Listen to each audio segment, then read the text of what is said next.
வணக்கம் நண்பர்களே. ஒரு சில நாளாகவே யூபிஎஸ்சி ஆஸ்பிரன்ஸ் நிறைய பேர் ஒரு இஷ்யூ ரைஸ் பண்ணியிருந்தாங்க. ஒரு கேள்வி டவுட் அப்படின்னே சொல்லலாம். என்னென்னா, நியூஸ் பேப்பர் எடிட்டோரியல் நாங்கள் ரீட் பண்ணுறதுக்கு டைம் ஆகுது, எங்களுக்கு புரியல, ரொம்ப நேரம் இருக்குது, ஒரு 5 மணி நேரம் 6 மணி நேரம் ஆகிடுது மொத்த நியூஸ் பேப்பர் முடிக்கவே, நியூஸ் பேப்பர் மேலே ஒரு வெறுப்பு எங்களுக்கு உண்டாகுது அப்படின்ற மாதிரி சொல்லியிருந்தாங்க.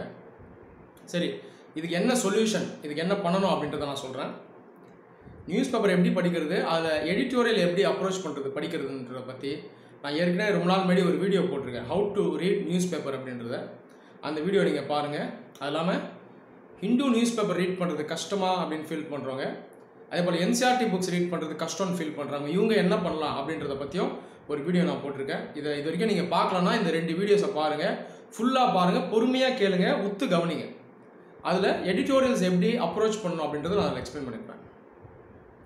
நிறைய ஸ்டூடெண்ட்ஸ் அவங்க என்ன சொல்கிறாங்கன்னா, இந்த டாப்பர்ஸுடைய இன்டர்வியூலாம் பார்த்தோம், அவங்க இந்த செமினார்ஸ்லாம் அட்டன் பண்ணோம், இப்போ வீடியோஸ்லாம் பார்த்துக்கிட்டு வரோம், இப்போ வீட்டிலே ஒரு 3-4 மாதம் இருக்கிறதுனால இதில் நிறைய டாப்பர்ஸ் என்ன சொல்லியிருக்காங்க இந்த வீடியோஸ்லனா, நாங்கள்லாம் நியூஸ் பேப்பர் படித்ததே இல்லை, எடிட்டோரியல்லாம் நான் எடுக்கவே மாட்டேன்னு ஒரு சில டாப்பர் சொல்லியிருந்தாங்க. அதே நேரத்தில் இன்னொரு டாப்பர்ஸ் பார்த்தீங்கன்னா, இல்லை நான்லாம் நியூஸ் பேப்பர் படித்தேன், எடிட்டோரியல் எல்லாமே நானும் படித்தேன் அப்படின்னு ஒரு சில பேர் சொல்கிறாங்க. எங்களுக்கு ஒன்றுமே புரியல, எது ப்ராப்பரான அப்ரோச் அப்படின்னு இவங்கெல்லாம் கேட்டிருந்தாங்க. இதை பற்றி நான் ஏற்கனவே நிறைய வீடியோஸில் சொல்லியிருக்கேன். டாப்பர்ஸ் அப்படிங்கிறவங்க ஏற்கனவே எக்ஸாமில் செலக்ட் ஆனவங்க, நல்ல ரேங்க் எடுத்தவங்க. இவங்க என்ன பண்ணுவாங்கன்னா, சர்வீஸ் வாங்கினதுக்கப்புறம் அந்த அகாடமிஸில் மற்ற சில செமினார்ஸில் ஸ்பீச் தருவாங்க. ஏன்னா இவங்க எல்லாமே மெயினாக யங்ஸ்டர்ஸாக இருப்பாங்க.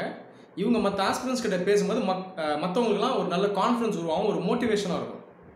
ஆனால் இவங்க எல்லாமே உங்களுக்கு ஒரு ஹெல்ப் தான் பண்ணுறாங்க, இவங்க எல்லாமே ஒரு மோட்டிவேஷன் பண்ணுறாங்க, ஒரு ஃபேவர் தான் பண்ணுறாங்க. நீங்கள் யாருமே போய் அவங்ககிட்ட போய் நீங்கள் என்ன படிச்சிங்களோ அப்படியே சொல்லுங்கள், சொல்லி ஆகணும்னு நீங்கள் வந்து சொல்ல முடியாது. அப்போ உங்களுக்கு ஹெல்ப் பண்ணுறாங்க, அவங்க நம்மளை அப்ரிஷியேட் பண்ணணும். ஆனால் ஒத்து கவனிச்சோம்னா எல்லா டாப்பர்ஸும் சொல்கிற விஷயம் வந்து அக்யூரேட்டாக இருக்குமான்னு பார்த்தீங்கன்னா இருக்காது. அவங்களோட அகாடமிக் பேக்ரவுண்ட், அவங்க நாலேஜ், அவங்க எபிலிட்டி, இதெல்லாம் பார்த்தீங்கன்னா ஒருத்தருக்கும் டிஃப்ரெண்ட்டாக இருக்கும்.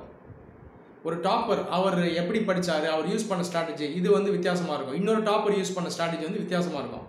அப்போ டாப்பர் சொல்கிறது அப்படியே எடுத்துடணும். அவங்க ஒருத்தர் 5வது ரேங்க் எடுத்துறாருன்னா எனக்கும் 5வது ரேங்க் வேணும்னா அவர் சொன்னதை நான் அப்படியே காப்பி அடிச்சேன்னு நினைக்கிறது வந்து சரியானது கிடையாது.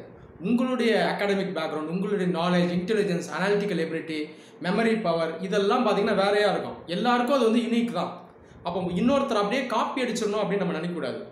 டாப்பர் ஓட பார்த்தீங்கன்னா உங்களுடைய எபிலிட்டி அதிகமாகவே இருக்கும். அடுத்த வருஷம் நீங்களே கூட ஃபஸ்ட் ரேங்க் வரலாம். அதனால் உங்களோட செல்ஃப் கான்ஃபிடன்ஸை நீங்கள் வளர்த்துக்கோங்க. உங்களுடைய சொந்த ஸ்டைலில் தான் நீங்கள் படிக்கணும், அண்டர்ஸ்டாண்ட் பண்ணணும், எழுதி பார்க்கணும். அப்போ இதுதான் உங்களை வந்து ஹெல்ப் பண்ணணும். அதே போல் இதையும் நான் வந்து நிறைய வாட்டி சொல்லியிருக்கேன். டாப்பர்ஸ் நிறைய பேர் ஐஐடியில் படிச்சிருப்பாங்க, ஐஐஎம்மில் படிச்சிருப்பாங்க, அதெல்லாம் வேறு ஹையர் ஸ்டடீஸ் படிச்சிருப்பாங்க, இல்லை வெளிநாட்டில் முடிச்சுட்டு வந்திருப்பாங்க. இதில் நிறைய பேர் சிபிஎஸ்சி சிலபஸில் படிச்சிருப்பாங்க. இவங்கெல்லாம் சின்ன வயசுலேருந்து என்சிஆர்டி புக்கை கரைச்சி குடிச்சு ஃபிங்கர் டிப்பில் வச்சுருப்பாங்க. நியூஸ் பேப்பர் எல்லாமே பல வருஷம் அவங்க படித்து நாலேஜை உள்ளே வச்சுருப்பாங்க. இவங்கெல்லாம் அதுக்கப்புறம் நியூஸ் பேப்பர் படிக்கணும்னு அவசியம் இல்லை. இவங்கெல்லாம் செலக்டிவாக ஒரு சில மேகசின்ஸோ வெப்சைட்டில் மட்டும் சும்மா ப்ரஷ் அப் பண்ணிட்டு போனாலே எக்ஸாமை பாஸ் பண்ண முடியும். இந்த மாதிரி செலக்ட் ஆன நிறைய டாப்பர்ஸ் பார்த்தீங்கன்னா அவங்களோட எக்ஸ்பீரியன்ஸை சொல்லியிருப்பாங்க. நான் நியூஸ் பேப்பர் பார்க்கல அப்படின்ற மாதிரி சொல்லியிருப்பாங்க. நீங்கள் அதை அப்படியே எடுத்துக்கூடாது. காஷனை வந்து நீங்கள் தான் வந்து எக்ஸசைஸ் பண்ண அந்த இடத்துல அறிவுபூர்வமாக நீங்கள் தான் யோசிக்கணும். சொல்கிறத ஃபேஸ் வேல்யூவில் அப்படியே எடுத்துக்கூடாது. அவங்க சொல்கிற ஓவரால் அட்வைஸை ஒரு கைட்லைனாக வேணால் எடுத்துக்கலாம். இதுதான் நீங்கள் புரிஞ்சுக்கணும். சரி, இப்போ இந்த எடிட்டோரியலுக்கு வரேன். இதை பற்றி நான் ஏற்கனவே நான் வந்து நிறைய வாட்டி பேசிட்டேன். சரி, நான் மறுபடியும் சொல்கிறேன். எடிட்டோரியல் பொறுத்த வரைக்கும் நிறைய கேண்டிடேட்ஸ் என்ன சொல்லுவாங்கன்னா, நியூஸ் பேப்பர் நான் படிக்க ஆரம்பிச்சிருக்கேன், எடிட்டோரியலும் சேர்த்து படிக்கிறேன், 5 மணி நேரம் ஆகுதுன்னு சொல்லுவாங்க. உங்களுக்கு மட்டும் இல்லை, அப்துல் கலாம் சாரே நீ கூப்பிட்டு படிக்க சொன்னால் அவருக்கும் 5 மணி நேரம் ஆகும். ஆல்பர்ட் ஐன்ஸ்டைனை கூப்பிட்டு படிக்க சொன்னால் அவருக்கும் 5 மணி நேரம் ஆகும். ஐசக் நியூட்டனை கூப்பிட்டு வந்து படிக்க சொன்னால் அவருக்கும் 5 மணி நேரம் ஆகும். எல்லாருக்கும் ஆகும். காரணம் என்னென்னா, நியூஸ் பேப்பரில் நீங்கள் ஜென்ரல் நாலேஜ் தான் படிக்கிறீங்க. நம்ம யாருமே ஸ்டார்டிங்கில் எதுலையுமே எக்ஸ்பர்ட்டாக இருக்க மாட்டோம். ஒரு விஷயத்தையும் படித்து தெரிஞ்சுக்க லேட்டாக தான் ஆகும். அதுவும் எடிட்டோரியல்ஸ்லாம் பார்த்தீங்கன்னா ரொம்ப அட்வான்ஸ்டாக இருக்கும். ஒரு பர்டிகுலர் டாப்பிக்கை பற்றி ஒரு எக்ஸ்பர்ட் இன்டெப்த் வியூவை கொடுத்துருப்பார். இதை முதல்ல படிக்க ஆரம்பிச்சிங்கன்னா யாருக்குமே புரியாது தான். அதனால நான் எப்பயுமே சொல்லுவேன், முதல் 2 மாதம் எடிட்டோரியலுக்குள்ளே போகாதீங்க அப்படின்னு சொல்லுவேன். எடிட்டோரியலே சிம்பிளாக ஷார்ட்டாக ஏதாவது எடிட்டோரியல் இருந்ததுன்னா அதை மட்டும் படிக்கணும்னு நான் சொல்லுவேன். ஆனால் அதை யாருமே ஃபாலோ பண்ணுறதில்லை. எடுத்த உடனே எடிட்டோரியலில் சாதிக்கணும்னு நினைக்கிறது. நீங்கள் எல்லாருமே ஒரு விஷயத்தை அண்டர்ஸ்டாண்ட் பண்ணணும். இந்த எக்ஸாமுக்கு நாலேஜை மட்டும்தான் கெயின் பண்ணணும். அதுவும் இந்த எக்ஸாமினேஷனுக்கு தேவையான நாலேஜை கெயின் பண்ணணும். தேவையில்லாத படிக்கணும், மனப்பாடம் பண்ணணும் அப்படின்னு நினைக்கக்கூடாது. அதே போல் எடிட்டோரியல் அப்படிங்கிறதுல இருக்கக்கூடிய நாலேஜை நீங்கள் ஐஏஎஸ் எக்ஸாமுக்காக யூஸ் பண்ணணும். இதுதான் நமக்கு தேவை. எடிட்டோரியல் எல்லாத்தையுமே படிச்சிடணும், மனப்பாடம் பண்ணி நான் சாதிச்சிடணுன்றது இங்கே ரிக்குவயர்மெண்ட் கிடையாது. அப்போ இந்த இடத்துல நம்மளுடைய அந்த காமன் சென்ஸையும் மெச்சூரிட்டியும் இங்கே நம்ம யூஸ் பண்ணணும். முதல் 2 மாதம் எடிட்டோரியல் வேண்டாம், எடிட்டோரியல் தவிர்த்து மற்றதெல்லாம் படிங்க. அதை எப்படி ரீட் பண்ணுன்றதை நான் அந்த வீடியோவில் சொல்லியிருப்பேன். நியூஸ் பேப்பர் படித்து நோட்ஸ் எடுக்கணும், கட்டிங்லாம் பண்ணக்கூடாது. ஒரு புக்கு போட்டு வாங்கி புது புக்கு போட்டு அதில் நோட்ஸ் எடுங்க, அன்னன்னைக்கு எடுங்க. அடுத்த நாள் நோட்ஸையும் அதே புக்லேயே எடுங்க, அதே நோட் புக்லேயே எடுங்க. ஸோ இதை நீங்கள் பண்ணணும்.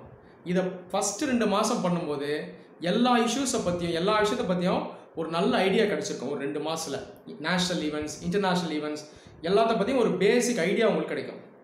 அதுக்கப்புறம் ஒரு 2 மாதம், தேவைப்பட்டால் 3 மாதம் கூட ஆகட்டும். அதுக்கப்புறம் எடிட்டோரியலுக்குள்ளே போனீங்கன்னா எடிட்டோரியல் உங்களுக்கு நல்லாவே புரியும். அப்போ இதை தான் நீங்கள் செய்யணும். நிறைய பேர் முதல்ல எடிட்டோரியலில் படிச்சிடணும், சாதிச்சோன்னு நினைப்பாங்க. அது கஷ்டமாக தான் இருக்கும். அதுக்கப்புறம் நியூஸ் பேப்பரை வேண்டான்னு சொல்லி வெறுத்து நியூஸ் பேப்பரே விட்டுட்டு நெட்டில் ஆன்லைனில் படிக்கிறேன்னு போய் இதை விட மோசமாக போய்டும். அது இன்னும் தேவையில்லாத படித்து குழப்பி பாஸே பண்ண முடியாது. ஸோ ஒரு டீச்சராக இதுதான் ரியாலிட்டி. ஸோ இதுதான் நான் உங்களுக்கு சொல்கிறேன். ஸோ இந்த மாதிரி தான் நீங்கள் படிக்கணும். நமக்கு தேவை நாலேஜ் தான், எதையும் ஒரு கம்பல்ஷனில் பண்ணக்கூடாது. சரி, இப்போ இந்த எடிட்டோரியல் இருக்கு இல்லையா, எடிட்டோரியலை 2 மாதம் 3 மாதம் கழித்து நீங்கள் உள்ளே போங்க. அதுக்கு முன்னாடி ஏதாவது சிம்பிளாக எடிட்டோரியல் இருந்தால் அதை மட்டும் படிங்க.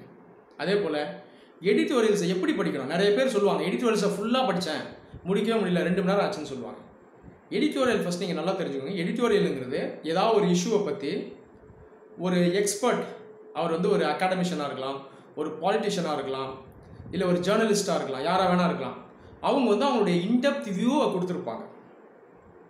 உதாரணத்துக்கு இப்போ இந்த COVID-19 வைரஸ் பிரச்சனை இருக்கு இல்லையா, இதை எப்படி ஹேண்டில் பண்ணலாம் அப்படின்றத பற்றி ஒரு மெடிக்கல் ப்ரொஃபஷனல் அவரோட வியூவை கொடுத்துருப்பார். அவருடைய எக்ஸ்பர்ட் வியூ, இன்டெப்த் வியூ. அது இன்னொரு எக்ஸ்பர்ட்டோட வியூ பார்த்தீங்கன்னா இதுலேருந்து மாறுபடும்.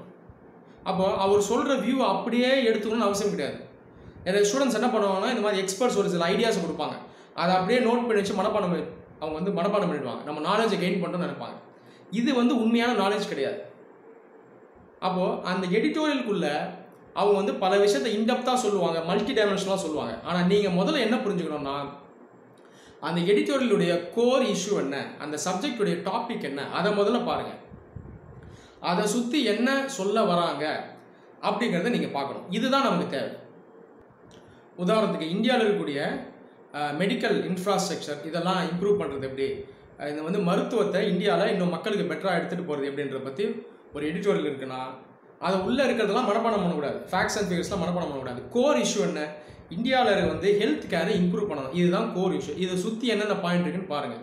ஒரு சில பேராகிராஃப் தேவையில்லைன்னா விட்டுடுங்க, ஒரு சில வார்த்தைகள் புரியலாம் விட்டுடுங்க, வேணாம்.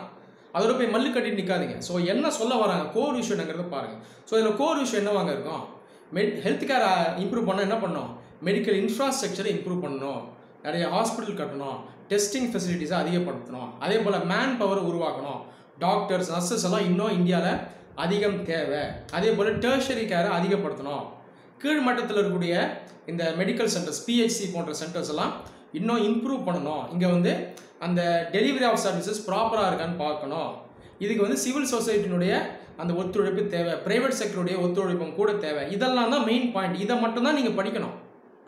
இந்த மாதிரி மெயினான சாலிடான பாயிண்ட்ஸ் இருக்கான்னு பாருங்கள். இதை தான் நீங்கள் பார்க்கணுமே தவிர தேவையில்லாத ட்ரிவியல் ஃபேக்ட் மிஸ்லேனியஸ் இன்ஃபர்மேஷன் வேணாம். இப்படி தான் நீங்கள் படிக்கணும்.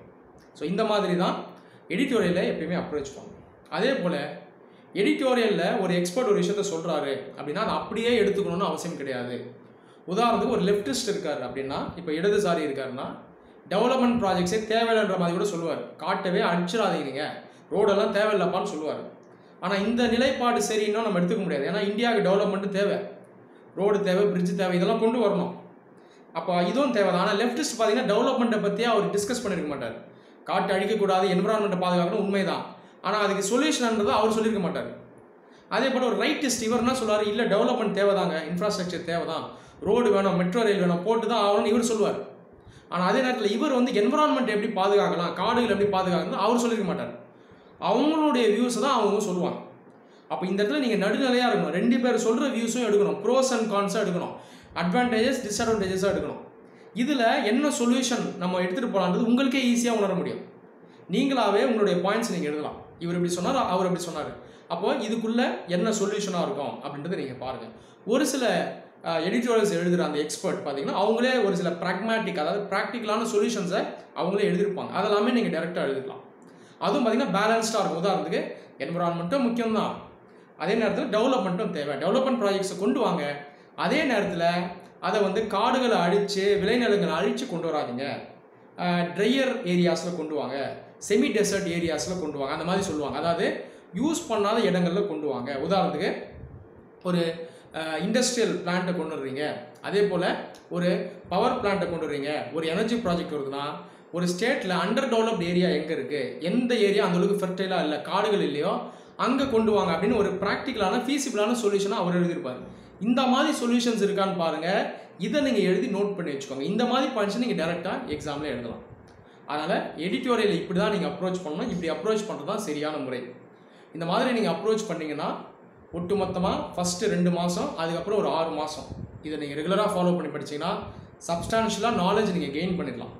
அதுக்கப்புறம் நியூஸ் பேப்பரை படிக்கிறதுக்கு ஒரு 3/4 மணி நேரம் மேலே ஆகாது. முதல் 8 மாதம் தான் ஒரு 1 மணி நேரம் ஆகும். முதல் 2 மாதம் 1.5 மணி நேரம் 2 மணி நேரம் ஆகும்.